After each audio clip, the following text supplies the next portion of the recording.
Hello friends, मैं हूं Ranjit sir. मेरे यूट्यूब चैनल ज्ञानोदय क्लासेस में आप सभी का हार्दिक स्वागत है।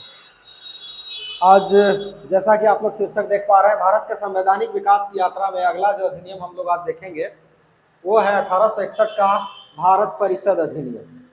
अभी तक हम लोगों ने 1773 के एक्ट से लेकर के 1858 के भारत शासन अधिनियम तक देख चुके हैं। अगला अधिनियम जिसमें हम लोग जानते हैं कि 1857 की क्रांति के बाद भारत में ब्रिटिश शासन की परिस्थिति बिल्कुल बदल गई थी। 1858 के अधिनियम में भारत में ईस्ट इंडिया कंपनी के शासन को समाप्त करके ब्रिटिश सरकार ने या कहें तो ब्रिटिश संसद ने भारत के शासन को अपने हाथों में ले लिया था और भारत के शासन को चलाने के लिए एक भारत सचिव का पद क्रिएट किया था, जिसकी सहायता के लिए 15 सदस्य एक कमेटी हुआ करती थी, जिसे मंत्रिमंडल हम लोग कह सकते हैं। और भारत की साम्राज्ञी के रूप में आपको महारानी विक्टोरिया को, मतलब कि ब्रिटेन की महारानी को घोषित किया गया था 1858 के अधिनियम के तहत। मतलब अब जो भारत में शासन होगा वो महारानी के नाम पर होगा, न कि ईस्ट इंडिया कंपनी के नाम पर। तो 1861 ईस्वी के प्रावधानों को हम लोग देखेंगे। 1861 ईस्वी का अधिनियम लाने के पीछे उद्देश्य था कि अब अंग्रेजों ने ये समझ लिया था कि भारत के शासन में भारतीयों की भागीदारी कहीं न कहीं आवश्यक रूप से कहने का मतलब है कि निर्धारित करना पड़ेगा।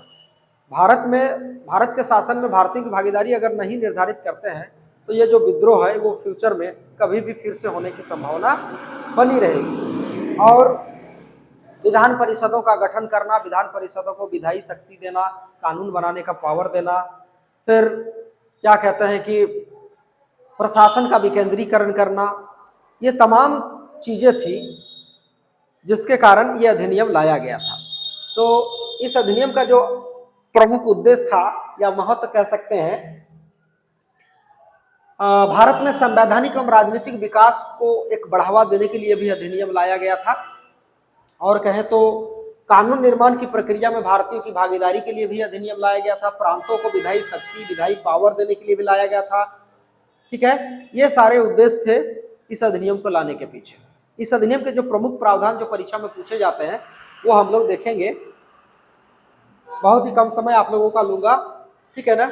इस अधिनियम का प्रमुख प्रावधान था प्रशासन तथा कानून निर्माण की प्रक्रिया में, प्रशासन तथा कानून निर्माण की प्रक्रिया में भारतीयों को प्रतिनिधित्व दिया जाना, ठीक है ना।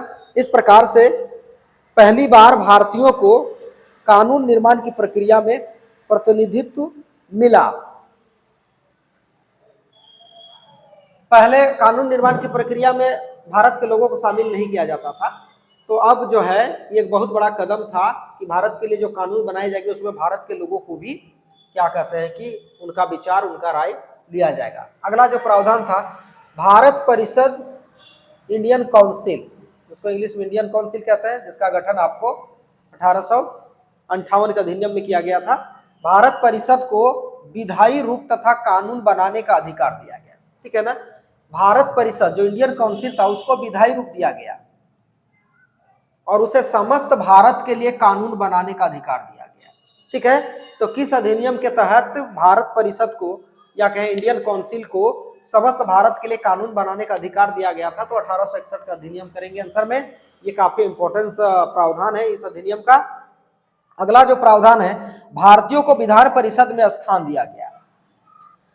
भारत में विधान परिषद क्या कहते हैं कि विधान परिषद की संख्या भी बढ़ाई गई। जैसे मद्रास हो गया, आपका क्या कहते हैं, आपका ये पंजाब हो गया, उत्तर पश्चिम प्रांत हो गया, इन सारे जगहों पर विधान परिषद की रचना की गई और अधिकतम 12 सदस्यों को नियुक्त किया गया, जो प्रत्येक 2 साल पर रिटायर करते थे। प्रत्येक 2 साल पर वो नियुक्त किए जाते थे नए सदस्यों को, ठीक है। तो भारतीयों को विधान परिषद में स्थान दिया गया इस अधिनियम के द्वारा। और ये भी एक बड़ा कदम था। तो किस अधिनियम के तहत भारतीयों को पहली बार विधान परिषद में स्थान मिला? तो हम लोग करेंगे 1861 का अधिनियम। इस अधिनियम में पोर्टफोलियो प्रणाली, लॉर्ड कैनिंग द्वारा ये प्रणाली लाई गई थी। ठीक है ना। तो अगर प्रश्न आए पोर्टफोलियो प्रणाली किसके द्वारा लाई गई थी, तो लॉर्ड कैनिंग करेंगे 1858 के आसपास, ये 1858 में ये लाया गया था पोर्टफोलियो प्रणाली। और इस प्रणाली के तहत पहली बार विभागीय प्रणाली का गठन किया गया। विभागीय प्रणाली के अंतर्गत वित्त विभाग, राजस्व विभाग, सैन्य विभाग, ठीक है, इस तरह से तमाम विभागों की रचना करके एक कैबिनेट का रूप दिया गया, जिसमें सबसे पहले 5 सदस्यीय कैबिनेट का निर्माण किया गया था, ठीक है ना, जिसमें प्रमुख प्रमुख प्रावधान थे। सेना विभाग था, राजस्व विभाग था, उसके बाद आपका क्या कहते हैं कि